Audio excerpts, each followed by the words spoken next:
1608년 선조께서 승하하셨다. 그 소식을 듣는 순간 가슴이 찢어지는 듯했다.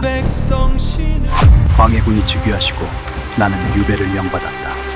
모든 것이 한순간에 사라져버렸다. 유배길을 걸으며 생각했다.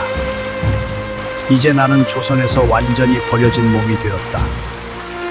너무도 허무했다. 유배지 마을에서 전염병이 돌았다. 사람들이 모두 피하는데 내가 약을 지어주었지만 많은 이들이 끝내 눈을 감았다. 가슴이 미어졌다. 사고로 다리가 썩어가는 젊은이를 보았다. 절단해야 한다고 했지만 가족이 민간요법만 고집했다. 결국 그는 고통 속에서 죽었다. 내가 막지 못했다. 유배지 오두막에 도착한 첫날 모든 의욕이 사라졌다. 붓을 들 수가 없었다. 너무 지쳤다. 만성적인 허약함으로 고통받는 노인을 오랫동안 돌보았다. 약을 지어주고 말을 들어주었지만 그의 몸은 점점 쇠약해져만 갔다. 내 마음도 함께 무너졌다. 유배지에서 만난 임산부가 심한 부종으로 고통받고 있었다. 마을 사람들은 귀신이 들렸다며 피했다. 내가 밤새 약을 다렸지만 그녀는 끝내 아이를 낳지 못했다. 너무 안타까웠다. 오랜 허약으로 누워있는 중년 남자를 보았다.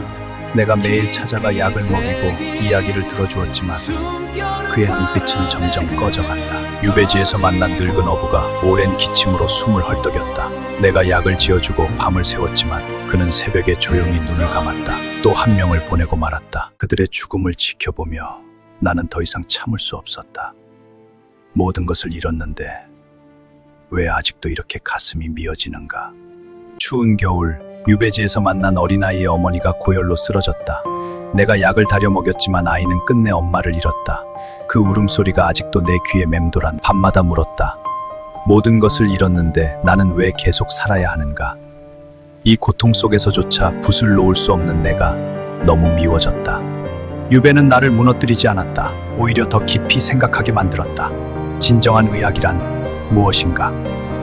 승병은 먼저 이긴 뒤에 싸움을 구한다. 모든 것을 잃은 지금 나는 먼저 나 자신을 이겨야 한다.